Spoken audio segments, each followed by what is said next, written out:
ট্রিগারটাও উনি টিপেছেন, আমার কাছে এমনটি মনে হয়েছিল। সে সময় আমার মনে আছে যে এই বিভিন্ন অবসরপ্রাপ্ত সামরিক কর্মকর্তা, এই ডিওএ যেগুলো আছে, মিরপুর ডিওএ সহ ওখানেই প্রথম শুরু হয় যে ওই অবসরপ্রাপ্ত সামরিক কর্মকর্তারা তাদের পরিবার নিয়ে পর্যন্ত কিন্তু রাস্তায় নেমে গিয়েছিল, এবং তার পুরোটাই এই ইকবাল করিম ভূঁইয়ার অবদান ছিল বলে আমি মনে করি। শুরুটা ওনার মাধ্যমে, উনি কিন্তু এই জন্য মানে আপনার প্রেস ব্রিফিং করেছেন এবং উনি বলেছেন যে আর্মিদের উচিত হবে না যে নিরীহ মানুষকে লক্ষ্য করে গুলি করা, এবং তার এই আহ্বান যিনি জানিয়েছিলেন সেটা দুর্দান্তভাবে কাজ করেছিল। সামরিক বাহিনী যারা রাস্তায় ছিল তাদের উপর প্রভাব বিস্তার করেছিল।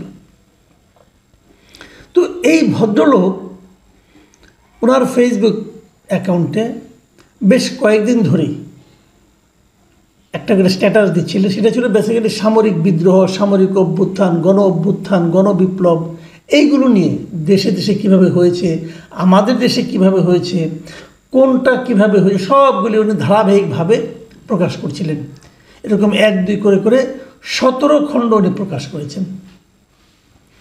এই সর্বশেষ যে খণ্ডটা উনি প্রকাশ করেছেন, সপ্তদশ অংশ যেটা ছিল, সেখানে উনি আমাদের এই জুলাই বিপ্লবের সময় কি হয়েছে, এটা কীভাবে শুরু হলো, কিভাবে শেষ হলো, এবং সর্বশেষ যে ঘটনাগুলি ঘটলো সেগুলিও বর্ণনা করেছেন। এবং সপ্তদশ খণ্ডে যেটা উনি করেছেন অংশে, সেখানে উনি দেখিয়েছেন যে কিভাবে শেষ অঙ্কে এই তত্ত্বাবধায়ক সরকার গঠিত হলো এবং কারা গঠন করলো, এবং কিভাবে সেখানে তৎকালীন ডিজিএফআইয়ের যারা ছিলেন, যে ডিজিএফআই প্রধান, তারা ভূমিকা রেখেছেন, এগুলো নিয়ে ডিটেল বর্ণনা করছেন। আমি এটা নিয়ে আজকে আলোচনা করব, সংক্ষেপেই করব। আর আগেরগুলো আমি আলোচনা করলাম না, কারণ ওগুলো অনেক বড় হয়ে যাবে, ওই লাইনে যাচ্ছি না। আমি এইটুক করে এই কারণে যে এইটুক পড়লেই আপনারা বুঝতে পারবেন কতগুলি পয়েন্ট, যে আসলে এই যে কয়েকদিন আগে যে অভিযোগটা করেছিল আমাদের একজন উপদেষ্টা নাহিদ ইসলাম, যে উনি বলেছিলেন, এই অভিযোগটা আগে আমি শুনিনি, প্রথম ওনার মুখে শুনেছি।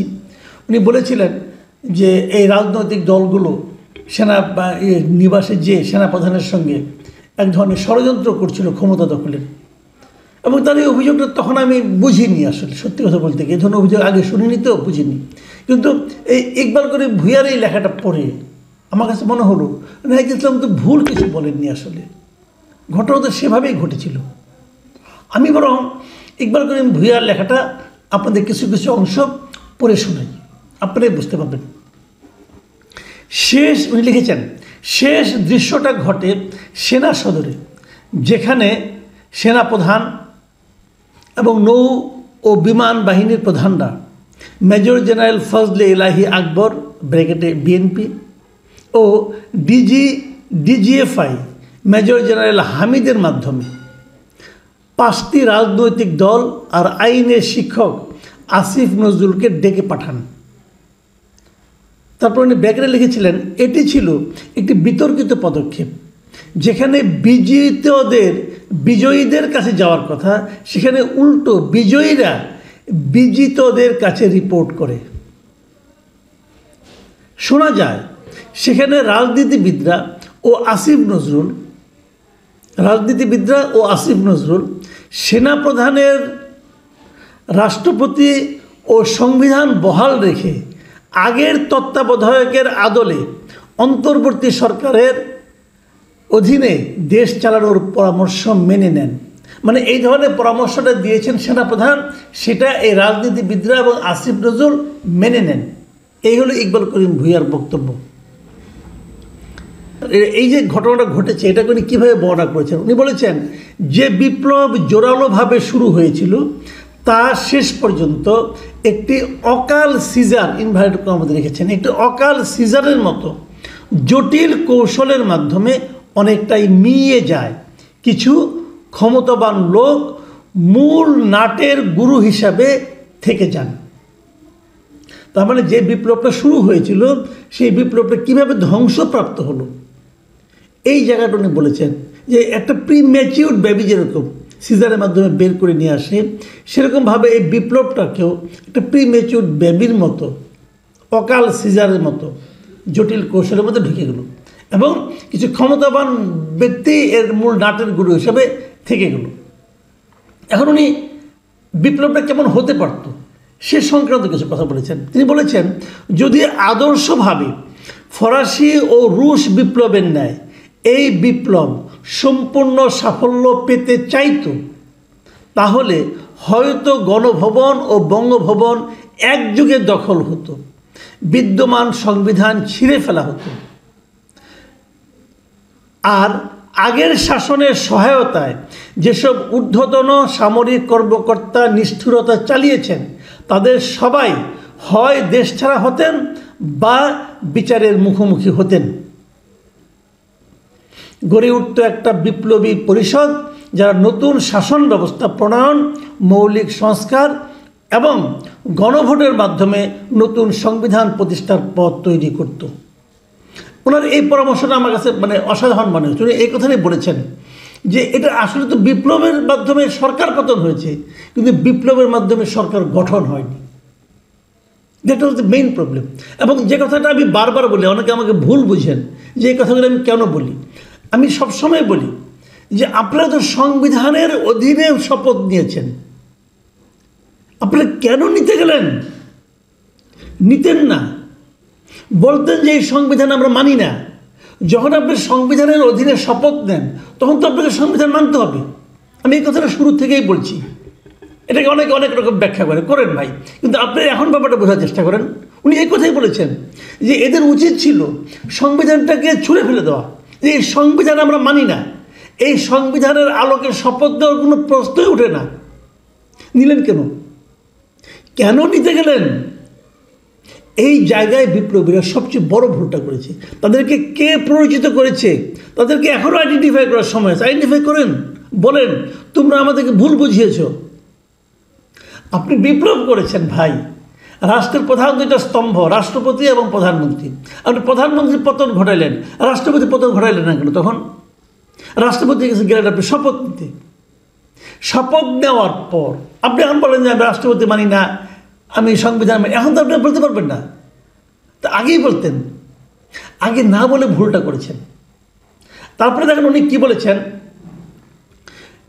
যে কিন্তু এটা না করে কিন্তু অনভিজ্ঞ বিপ্লবী নেতৃত্ব পুরনো পদ্ধতিতে সেনাবাহিনীর সঙ্গে সমঝোতা করে পূর্ববর্তী ব্যবস্থার মধ্যে ঢুকে পড়ে নতুন কোনো ভবিষ্যৎ নির্মাণের সুযোগ তারা তাই হারিয়ে ফেলে। এই জায়গাটা নিয়ে আমার একটা প্রশ্ন আছে। এই যে অনভিজ্ঞ বিপ্লবী নেতৃত্ব, বিপ্লবী নেতৃত্ব সাধারণত অনভিজ্ঞ হয়, এটা তারপরে মানলাম যে এটা নেতৃত্ব অনভিজ্ঞ ছিল, কিন্তু প্রশ্নটা হলো নেতৃত্বটা কোথায়? এটা কাদের নেতৃত্বে? কে ছিল নেতা বলেন তো এই বিপ্লবের? আপনি কিন্তু একক কোনো নেতা খুঁজে পাবেন না। যে কারণে এই বিপ্লবটাকে বিপ্লব বলতে আমি মাঝে মাঝে রাজি না। আমার কাছে মনে হয় এটা কোনো বিপ্লবই ছিল না। আসলে এটা ছিল একটা গণ অভ্যুত্থান। মানুষের ক্ষোভ, পুঞ্জীভূত ক্ষোভ বিচ্ছিন্নভাবে সারা দেশের মানুষের মধ্যে ছিল। একটা সুযোগ পেয়ে সেই ক্ষোভটা বিস্ফোরিত হয়েছে। এই হলো গিয়ে কথা। তাহলে এইখানে আপনি কাকে দায়ী করবেন? আপনি কোন নেতৃত্বের কথা দাবি করবেন? তার দায়টাই আপনি কাকে দেবেন? উনি যেভাবে শেষ করেছেন সেটা পড়ি। উনি বলেছেন এরকম এই পরিস্থিতিতে ক্ষমতার শূন্যতা সৃষ্টি হয়, যার ফাঁক দিয়ে অন্য বৃহৎ রাজনৈতিক দলটি আওয়ামী লীগের ফেলে যাওয়া শূন্য জুতোয় পা গলিয়ে দ্রুত আরেকটি স্বৈরতন্ত্র প্রতিষ্ঠার পথে দ্রুত ধাবমান হয়। মানে উনি এরা বিএনপিকে ইঙ্গিত করছেন যে অন্য বৃহৎ রাজনৈতিক দলটি, মানে আওয়ামী ফরম্যাটেই আবার বিএনপি ক্ষমতা দখলের জন্য অগ্রসর হচ্ছে। কিন্তু এখানে যে জিনিসটা নাকি আমার কাছে গুরুত্বপূর্ণ মনে হয়েছে সেই জিনিসটা আমি একটু বলতে চাই। দেখেন, এই আন্দোলনটা কিন্তু আন্দোলন থাকতো যদি ছাত্রদেরকে আপনারা বাইরে রাখতে পারতেন। আমি শুরুর থেকে একটা কথা বলছিলাম যে এই যে নেতৃত্বগুলি, এই যে উপদেষ্টাগুলি, এরা কারা কোনটা নিয়েছে? এই যে যেখানে বসে তারা মিটিং করেছে, আর্মিদের যে মিটিং, সেই মিটিংয়ে কিন্তু ডক্টর ইউনূসের নামটা আসে নাই। খেয়াল করেন, ওই কিন্তু ইউনূসের নামটা কিন্তু আসে নাই। ইউনূসকে পরে ছাত্ররা ঢুকিয়েছে এখানে। এই যে ছাত্ররা ইউনূসের নামটা ঢুকালো, তারপরে যে উপদেষ্টা মণ্ডলী হলো, এটাও কিন্তু টোটালি ইউনূস সাহেবের সঙ্গে, ইউনূস সাহেব নিজেও বলেছেন উনি এটা পেয়েছেন, উনি এটা গ্রহণ করেছেন, তার মধ্যে উনি নিজের মতো করে কয়েকজনকে ঢুকিয়েছেন। এই জায়গাও কিন্তু একটু ঝামেলা আছে। আরেকটা যেটা বড় ঝামেলা, যেটা আমি শুরু থেকে বলে আসছি, টোটাল ছাত্রদের একটা ঐক্য ছিল সারা দেশে, সে ঐক্যটাও সুকৌশলে ভেঙে দেওয়া হয়েছে। কিভাবে? দুজন ছাত্রকে প্রথমে উপদেষ্টা মণ্ডলীতে নিয়ে যাওয়ার মাধ্যমে। যখন দুজনকে আপনি নিয়েছেন, তখন কিন্তু ছাত্রদের ঐক্যটা আর থাকেনি। অথচ ছাত্ররা ঐক্য থাকতে পারত। প্রত্যেকটা বিশ্ববিদ্যালয় থেকে, প্রত্যেকটা শিক্ষা প্রতিষ্ঠান থেকে লোকজনকে নিয়ে তারা একটা বিপ্লবী কমিটি করতে পারত, এবং সেই কমিটি প্রতিটা মুহূর্তে, প্রতি মাসে একবার করে সরকারের সঙ্গে বসতে পারত, তাদেরকে বলতে পারতো আমরা এটা চাই নাই, আমরা এটা চেয়েছি, এভাবে বলতে পারতো। কিন্তু সেটা আর হলো না, হয়ে গেল উল্টাটা। তাদেরকে দ্রুত কয়েকজনকে চুজ অ্যান্ড পিকের মাধ্যমে একজনকে একটা বসিয়ে এবং লোভ দেখানো হলো। সেই লোভের গর্তে কিন্তু তারা হারিয়ে গেল, সারা দেশে ঐক্যটা ভেঙে গেল, এবং বিভিন্ন জায়গায় তারা নিজেরা নানাভাবে মানে এমন সব কর্মে জড়িয়ে পড়লো যা নিয়ে নাকি বিতর্ক তৈরি হলো। এই জায়গাটাতে একটা ভুল হয়ে গেছে, এবং এটা ভুল না, এটা ইন্টেনশনালি করা হয়েছে। যারা ডক্টর ইউনূসকে বাদ দিয়ে করতে চেয়েছিল উপদেষ্টা মণ্ডলী, তারা যখন বাদ দিতে না পারলো, তখন তারা ছাত্রদের ঐক্যটাকে নষ্ট করার জন্য দুজন ছাত্রকে এখানে ঢুকিয়ে দিল। এটা হলো আমার বিশ্লেষণ, এটা কিন্তু ওনার বিশ্লেষণ না, আমার বিশ্লেষণ।